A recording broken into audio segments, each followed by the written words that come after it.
பரிசுத்த வேதாகமம் புதிய ஏற்பாடு 1 பேதுரு 4ஆம் அதிகாரம். இப்படி இருக்க கிறிஸ்து நமக்காக மாம்சத்திலே பாடுபட்டபடியால் நீங்களும் அப்படிப்பட்ட சிந்தையை ஆயுதமாக தரித்துக் கொள்ளுங்கள். ஏனென்றால் மாம்சத்தில் பாடுபடுகிறவன் இனி மாம்சத்தில் இருக்கும் காலம் வரைக்கும் மனுஷருடைய இச்சைகளின்படி பிழைக்காமல் தேவனுடைய சித்தத்தின்படியே பிழைக்கத்தக்கதாக பாவங்களை விட்டோய்ந்திருப்பான். சென்ற வாழ்நாட்கள் காலத்திலே நாம் புறஜாதிகளுடைய இஷ்டத்தின்படி நடந்து கொண்டது போதும். அப்பொழுது நாம் காம விகாரத்தையும் துரு இச்சைகளையும் நடப்பித்து மதுபானம் பண்ணி களியாட்டு செய்து வெறி கொண்டு அருவருப்பான விக்கிரக ஆராதனையை செய்து வந்தோம். அந்த துன்மார்க்க உலகிலே அவர்களோடே கூட நீங்கள் விழாமல் இருக்கிறதினாலே அவர்கள் ஆச்சரியப்பட்டு உங்களை தூஷிக்கிறார்கள்.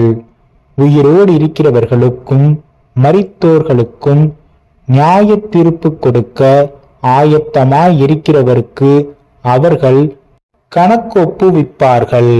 இதற்காக மரித்தோரானவர்கள் மனுஷர் முன்பாக மாம்சத்திலே ஆக்கினைக்குள்ளாக்கப்பட்டிருந்தும் தேவன் முன்பாக ஆவியிலே பிழைக்கும்படியாக அவர்களுக்கும் சுவிசேஷம் அறிவிக்கப்பட்டது. எல்லாவற்றிற்கும் முடிவு சமீபமாயிற்று. ஆகையால் தெளிந்த புத்தி உள்ளவர்களாயிருந்து ஜெபம் பண்ணுவதற்கு ஜாக்கிரதை உள்ளவர்களாயிருங்கள். எல்லாவற்றிற்கும் மேலாக ஒருவரிலொருவர் ஊக்கமான அன்புள்ளவர்களாயிருங்கள். அன்பு திரளான பாவங்களை மூடும். முறுமுறுப்பில்லாமல் ஒருவரையொருவர் உபசரியுங்கள். அவனவன் பெற்ற வரத்தின்படியே நீங்கள் தேவனுடைய பற்பல கிருபையுள்ள ஈவுகளை பகிர்ந்து கொடுக்கும் நல்ல உக்கிரானக்காரரை போல ஒருவருக்கொருவர் உதவி செய்யுங்கள். ஒருவன் போதித்தால் தேவனுடைய வாக்கியங்களின்படி போதிக்க கடவன்.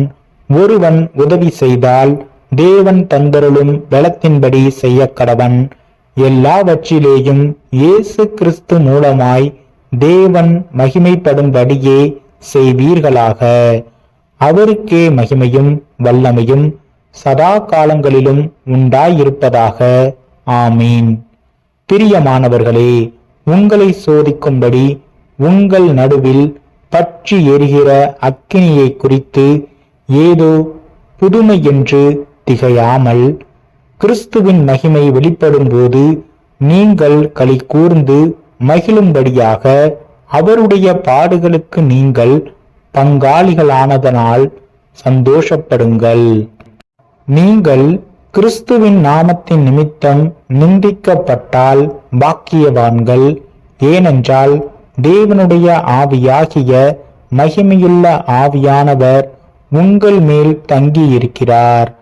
அவர்களாலே தூஷிக்கப்படுகிறார், உங்களாலே மகிமைப்படுகிறார். ஆதலால் உங்களில் ஒருவனும் கொலை பாதகனாயாவது, திருடனாயாவது, பொல்லாங்கு செய்தவனாயாவது, அந்நிய காரியங்களில் தலையிட்டு கொண்டவனாயாவது பாடுபடுகிறவனாயிருக்கக்கூடாது. ஒருவன் கிறிஸ்தவனாயிருப்பதினால் பாடுபட்டால் வெட்கப்படாமலிருந்து அதன் நிமித்தம் தேவனை மகிமைப்படுத்த கடவன். நியாய தீர்ப்பு தேவனுடைய வீட்டிலே துவங்கும் காலமாயிருக்கிறது. முந்தி நம்மிடத்திலே அது துவக்கினால் தேவனுடைய சுவிசேஷத்திற்கு கீழ்ப்படியாதவர்களின் முடிவு என்னமாயிருக்கும்? நீதிமானே ரட்சிக்கப்படுவது அரிதானால் பக்தி இல்லாதவனும் பாவியும் எங்கே நிற்பான்? ஆகையால் தேவனுடைய சித்தத்தின்படி பாடனுபவிக்கிறவர்கள் நன்மை செய்கிறவர்களாய் தங்கள் ஆத்துமாக்களை உண்மையுள்ள சிருஷ்டிகர்த்தாவாகிய அவருக்கு ஒப்பு கொடுக்க கடவர்கள்.